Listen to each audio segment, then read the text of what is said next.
नवरात्रीच्या 9 दिवसात आपण विश्वव्यापी जननींची पूजा करतो। ती बहुआयामी असते। आजची स्त्री देखील काहीशी अशीच आहे।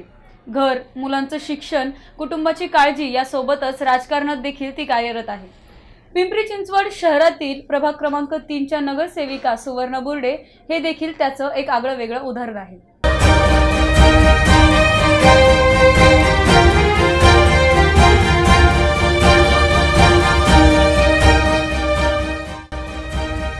चाकण येथील सामाजिक, राजकीय आणि धार्मिक वारसा असलेल्या कुटुंबात वाढलेल्या सुवर्णताई विवाहानंतर चरवलीत बुर्डे कुटुंबात सून म्हणून आल्या। शालेय जीवनात त्या उत्कृष्ट व्हॉलीबॉलपटू होत्या। खिलाडू वृत्ती हा त्यांच्या व्यक्तिमत्वाचा विशेष पैलू आहे। खरं तर समाजकारणाचं बाळकडू त्यांना माहेरीच मिळालं। सासरीही माहेर सारखंच वातावरण असल्यामुळे त्यांच्या सामाजिक जाणीवा अधिक समृद्ध होत गेल्या। त्यांचे पती विकास बुर्डे हे देखील समाजकार्यात हिरहिरीने सहभागी होत होते।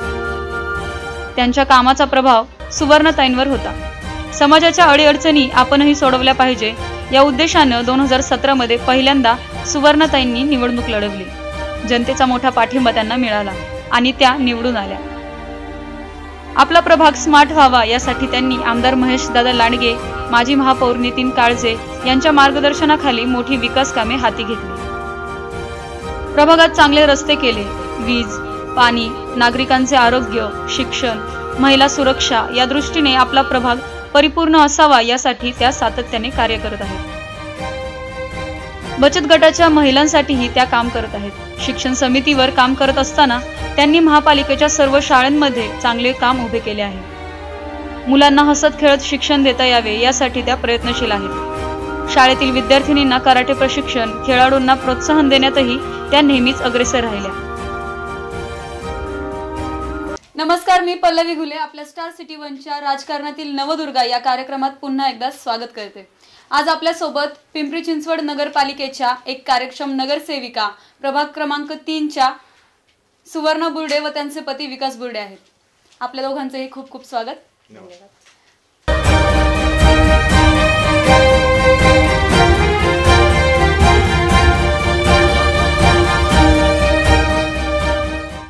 मांगेरले शिवे सर्वार्थ साधिके शरण्य त्र्यंबके गौरी नारायणी नमस्तुते।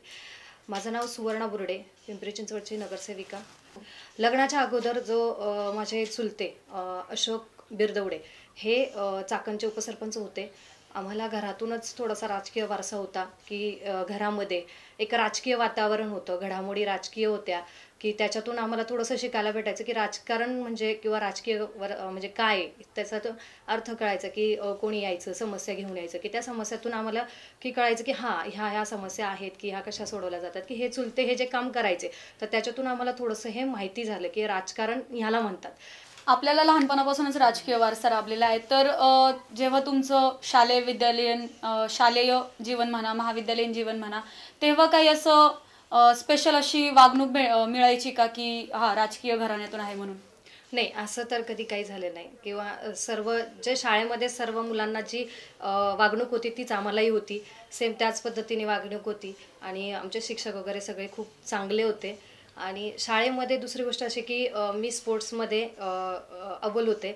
एक व्हॉलीबॉलमध्ये म्हणजे व्हॉलीबॉलमध्ये मी 3-4 मॅचेस खेळलेली आहे। त्या मॅचेसमधनं किंवा दुसरेही खो खो असो, थाळीफेक असो, म्हणजे ह्या अशा सगळ्या गोष्टी मी स्पोर्ट्समध्ये म्हणजे मी अव्वल होते, खेळत होते। तर त्यामध्ये मला सगळ्या शिक्षकांचं खूप चांगल्या प्रकारे त्यांचं मार्गदर्शन मला घडलंय। त्यामुळं तर मग लहानपणापासूनच तुम्ही स्पोर्ट्समध्ये तर होत्याच चांगल्या, मग स्पोर्ट्समध्ये करिअर करण्याचा विचार आला नाही का किंवा काय प्रयत्न केलते का तुम्ही त्याबद्दल? मी ज्या शाळेमध्ये होते श्री शिवाजी विद्या मंदिरमध्ये, त्या ठिकाणी मी बालवाडी ते 10वी त्या ठिकाणी मी ज्यावेळेस शिकवत होते त्यावेळेस त्या ठिकाणी स्पोर्ट्सला एवढं प्रोत्साहन दिलं जायचं की सगळ्या प्रकारचे तिथे खेळ घेतले जायचे। व्हॉलीबॉल असो, थाळीफेक असो, खो खो, कबड्डी, म्हणजे असे सगळ्या प्रकारचे जे काही म्हणजे खूप प्रकारचे खेळ होते तर ते खेळ जे घेतले जायचे तर त्यामध्ये मी जोपर्यंत शिक्षण तिथे चालू होतं तोपर्यंत मी हा स्पोर्ट्समध्ये तिथे खेळ खेळले. त्याच श्री शिवाजी विद्या मंदिरच्या नावाने मी 4 ते 5 मॅचेस मी व्हॉलीबॉलमध्ये बाहेर खेळायला गेले. आणि जोपर्यंत माझा त्या शाळेमध्ये प्रवास चालू होता, म्हणजे शिकत होते मी तोपर्यंत मी स्पोर्ट्समध्ये खेळत होते. त्यानंतर जे माझं शिक्षण पूर्ण झालं आणि त्यानंतर मी ज्यावेळेस बाहेर पडले, तर त्यानंतर थोडासा घरचा वारकरी संप्रदायक असल्यामुळे माझे वडील सुभाष ज्ञानोबा बिरदवडे हे माझे वडील आहेत. हे वारकरी संप्रदायकमध्ये होते व अशोक ज्ञानोबा बिरदवडे हे सरपंच होते, उपसरपंच होते. आणि घरामध्ये एक वारकरी आणि राजकीय असे दोन्ही हे एक हे असल्यामुळे मला तिथे त्यानंतरचं जो जे एक हे होतं की त्यांचं एक वारकरी संप्रदायिक आणि एक राजकीय, तर ते जे बघून मला तिथेही थोडीशी आवड निर्माण झाली, की माहेरीच थोडीशी आवड निर्माण झाली राजकीय ह्याच्यामध्ये. तर त्यानंतर माझं असं झालं की लग्नाचा विचार करायला लागले, घरामध्ये लग्नाचा विचार करायला लागले. तर लग्नाचा विचार करताना मग स्पोर्ट्स हा विषय मी तिथेच थांबवला आणि पुढे आपली वाटचाल चालू केली. आणि चरवली गावचे हिरामन पांडुरंग बुर्डे हे माझे सासरे आणि त्यांच्या घरी मला देण्याचं ठरवलं. तर तिथेही एक तिथे पण राजकीय वारसाच होता. तर त्या राजकीय वारसामध्ये माझे चुलत सासरे ज्ञानोबा पांडुरंग बुर्डे, तसेच माझे मिस्टर विकास हिरामन बुर्डे, हेही सगळे समाजकार्य आणि राजकारण हे दोन्ही एकत्र आल्यामुळं इकडनं ज्यावेळेस मला तिकडं द्यायचं ठरवलं, ज्यावेळेस मी त्या घरामध्ये गेले, तर त्या घरामध्ये गेल्यानंतर ही जे सगळं माहेरचंच थोडंसं वातावरण सासरी पण होतं की एक समाजकार्य. मग ह्यांच्या समाजकारणामुळे मला पण थोडी आवड अजूनच निर्माण झाली की अरे चला आपण थोडंसं राजकीय वाटेकडे थोडंसं जाऊयात.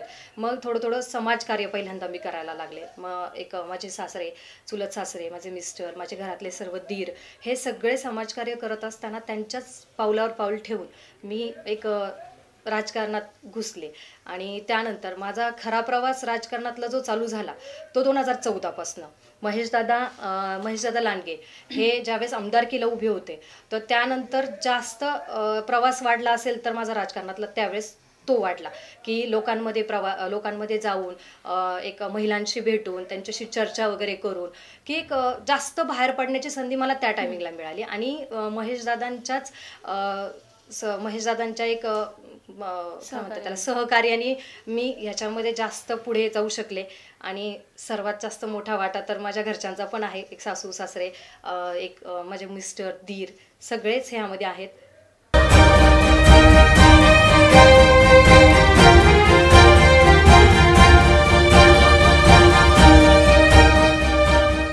माझ्या लग्नाच्या अगोदर जे माझ्या सासूबाई रामनंदा हिरामन बुर्डे यांनी पिंपरी चिंचवड ची जी इलेक्शन लढली, तर त्यामध्ये त्यांना एक अपयश मिळालं किंवा असं म्हणता येईल की लोकांनी त्यांना थोडंसं त्या लोकांमध्ये थोडंसं कमी पडलं किंवा लोकांनी त्यांना नाकारलं. तर त्यानंतर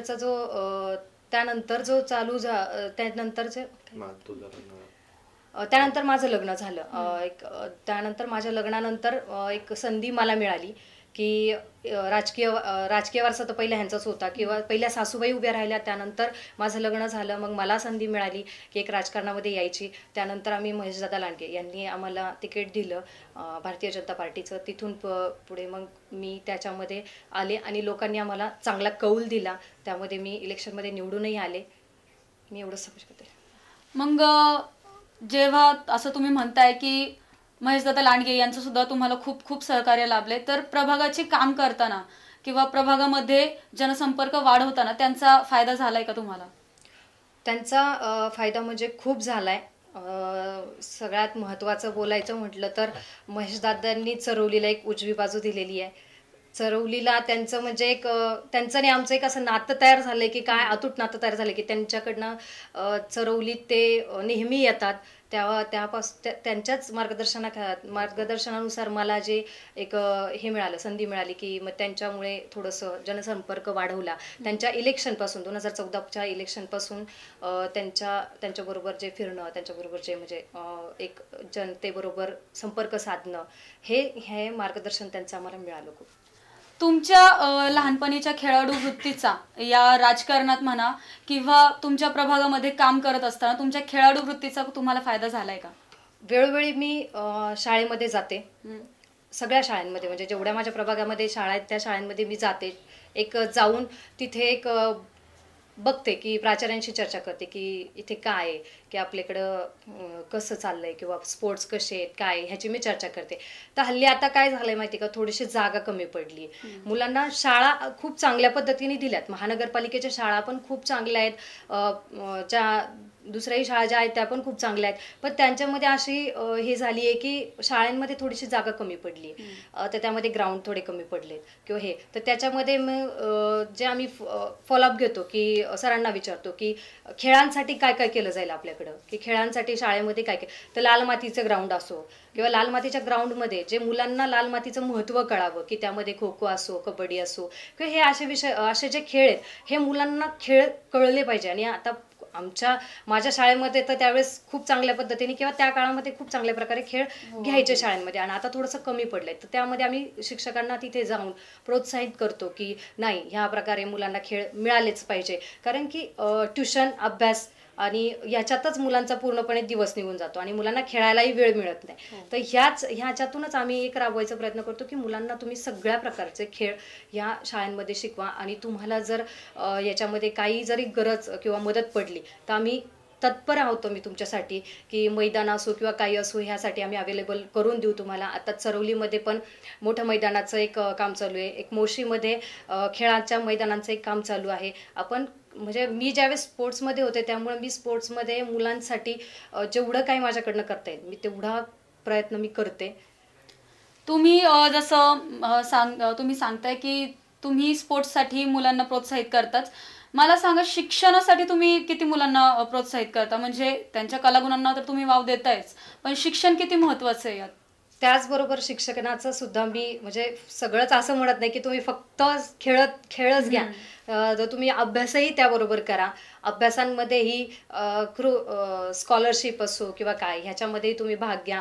महानगरपालिकेच्या फॅसिलिटीज म्हणजे आता खूप वाढलेल्या आहेत. आता जे महानगरपालिकेमध्ये सेम इंग्लिश असो किंवा सेम इंग्लिश हे जे उपक्रम वाढवतात ते त्याच्यामध्ये एक दिवसाचा शनिवार रविवारची सुट्टीचा जो दिवस एक शाळेने एक ठरवलाय की आपण शाळेला एक शनिवार आणि रविवार असा एक सुट्टी देऊयात, आणि सुट्टीच्या दिवशी बिना दप्तराची शाळा म्हणून असं एक त्यांनी प्रकल्प राबवला. तर त्यांनी एक तिथे लायब्ररी म्हणून अशा एक शाळांमध्ये लायब्ररी केल्यात. तर त्या लायब्ररीमध्ये खूप प्रकारचे असे सगळ्या प्रकारची पुस्तकं ठेवलेली गेलेली, म्हणजे मुलांना असं आपण एक असं जास्त पण डिप्रेशन करू शकत नाही की नाही तू आज इंग्लिशचा नाही इंग्लिशचा अभ्यास कर. तसं नाही, की त्या लायब्ररीमध्ये जाऊन मुलं वेगवेगळ्या प्रकारची त्यांना आवड, एक अभ्यासाची आवड निर्माण व्हावं म्हणून तिथं जी पुस्तकं ठेवली तो मुलगा तिथे जातो, ती एक एक पुस्तक घेतो, ते पुस्तकांमध्ये व्यवस्थित तो अभ्यास करतो, तो बघतो, ड्रॉइंग काढतो. म्हणजे याच्यातून आपण जे एक स्पोर्ट्स पण आणि एक शिक्षण म्हणजे एक अभ्यास पण, ह्या दोन्हीकडे पण आपण व्यवस्थित समांतराने लक्ष देतो. सर, तुम्हाला देखील राजकीय वारसा आहे लहानपणापासूनच, तर तुम्ही देखील सामाजिक कार्यात सक्रिय असताच. तुमची वाटचाल राजकारणात कशी चालू आहे?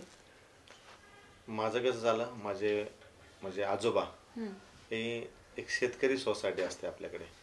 तर आमच्याकडे एक शेतकरी सोसायटी असल्यामुळं पांडुरंग दगडू बुर्डे हे तिथं सदस्य होते, जे असे मला वडिलांनी सांगितलं.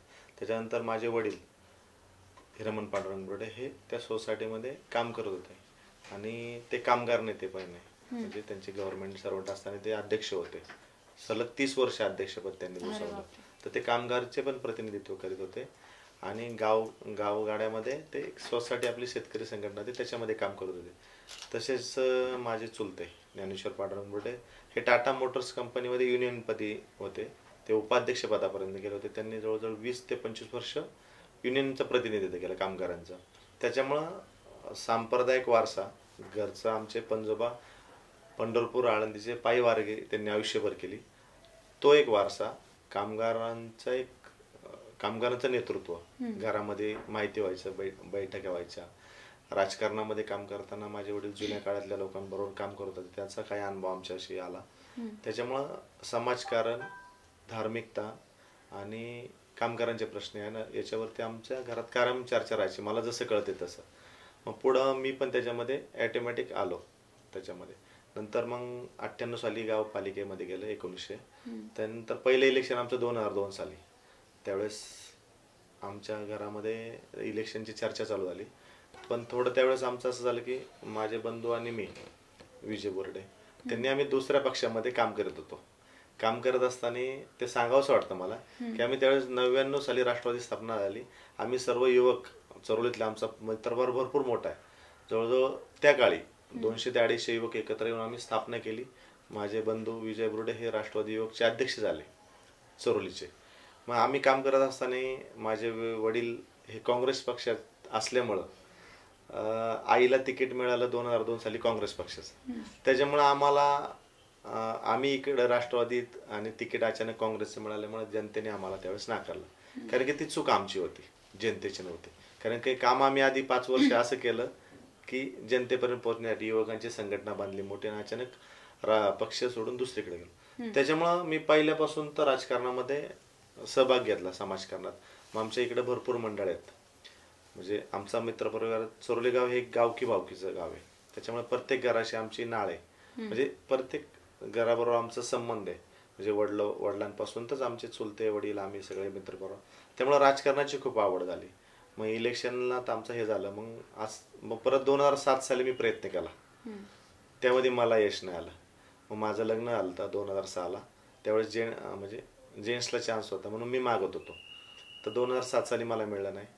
2012 साली मी काही इच्छुक नाही झालो. माझे सहकारी मित्र म्हणजे माझे आत्ताचे राजकारणातले महापौर नितीनप्पा काळजे यांना तिकीट 2012 साली मिळाले. आणि मग आम्ही एकत्र प्रवास चालू केल्यामुळं आमचं सर्व नेत्यांशी पिंपरी-चिंचवड महापालिकेशी आमची हे झालं, जाणं येणं झालं त्यांच्या मार्फत. मग 2012चे 5 वर्ष झाल्यानंतर 2017 मध्ये महिलांसाठी वाट पडला. मग मी म्हणलं आपण काय करायचं, कसं विचार करायचा. मग मित्रपरिवारशी, माझ्या सर्वोच्चल्या ज्येष्ठ नागरिकांशी, महिलांशी, माझे मित्र, त्यांच्या पत्नींशी, सर्वांशी चर्चा करत कसं करता येईल आपल्याला याच्या मार्फत मग मी माझ्या मिसेसला सुवर्णा बुर्डेंना 2017 साठी मी इच्छुक केलं. आमचा पूर्ण मित्रपरिवार अख्खं चरोली गाव दादांबरोबर गेलं. मग दादांबरोबर गेल्यामुळे दादा आमदार झाले. मग त्याच्यानंतर आमचं सुरुवात झाली काम करायला. म्हणजे दादा येतात, कुठं रस्त्याची कामं असतील, कुठं काय करता येईल, युवकांना काय करता येईल, महिलांचं काय करता येईल. मग आमची पूर्ण ओळख सगळ्यांची झाल्यामुळे आम्ही मग चरोली गावातून 2017 इच्छुक झालो. मग दादांपर्यंतच्या सगळ्या आमच्या कामकाजाचा लेखाजोखा गेला होता. त्यामुळं भारतीय जनता पार्टीचं तिकीट दादांनी आम्हाला दिलं. आणि 2017 मध्ये चरोली, सोयीसावाडी, वडमुखवाडी, साई मंदिर असेल, आमची काटे कॉलनी असेल, डुडगाव असेल, मोशी असेल, गंधर्वनगरी असेल, हा आमचा 50,000 लोकसंख्येचा प्रभाग. त्याचे मतदान होतं 29,700. त्याच्यामध्ये आमचा जो पॅनल होता त्याला 11,000च्या जवळपास मतदान पडलं. आणि भारतीय जनता पार्टीचा आमदार मयदादांच्या नेतृत्वाखाली चरोली गावचा म्हणजे प्रभाग 3चा पॅनल पूर्ण बहुमताने भाजपचा निवडून आला. त्यामध्ये नितीनप्पा असतील काळजे, सुवर्णाताई असतील, लक्ष्मण शेठ सस्ते असतील. आमचा पॅनल एका जागेसाठी आमचं थोडं हे झालं. पण आम्ही त्यामुळं त्याच्यानंतर दादांचा जीव जास्त चरोलीला असल्यामुळं दादांनी आम्हाला एक मोठं पद दिलं चरोलीला. म्हणजे एक आमच्यासाठी 2014च्या नंतरचं एक गिफ्ट झाला आम्हाला 2017ला, की महापौरपदी नितीनप्पा काळजे यांची वर्णी लावली. त्याच्यामुळं आमच्या चरोली गावचं एक नवीन दिशेने वाटचाल चालू झाली. कारण की एक गाव होतं, गावामध्ये अजून कुठले डीपीचे रस्ते वगैरे काहीच नव्हतं. मग दादा आमदार झाले, तिथून पुढंच सगळं झालं. मग नितीनप्पा महापौर झाले. आमचा मित्रपरिवार इतका मोठा आहे चरोलीतला की प्रत्येक ठिकाणी आम्ही जरी नाही पोहोचलो तरी आमचा मित्रपरिवार तिथं जाऊन स्वतः काम करतो की बाबा इथं दादा नाही आले तरी चालतील, महापौर नितीनप्पा नाही आले तरी चालतील, सुवर्णताई नाही आले तरी चालतील, विकास बोर्डे नाही आले तरी चालतील. प्रत्येक ठिकाणी आमचा मित्रपरिवार मोठा आहे. आमचे सचिन भाऊ तापकर असतील, ते पण म्हणजे जेवढे आमचे सहकारी आहेत ना तेवढे त्या ताकदीने कंटिन्यू प्रभागात काम करत असतात. आत्ता सुद्धा असं नाही की बाबा 5 वर्ष आले ना आता कामाला लागा. आम्ही कंटिन्युटी आमचा सर्व मित्रपरिवार समाजकार्यामध्ये, संप्रदायामध्ये, तुमच्या खेळामध्ये सर्वकडं आम्हाला जेवढा तन मन धन आम्हाला देता येईल तेवढं समाजासाठी आम्ही देण्याचा पूर्णपणे आमचा सर्व मित्रपरिवार करीत असतो.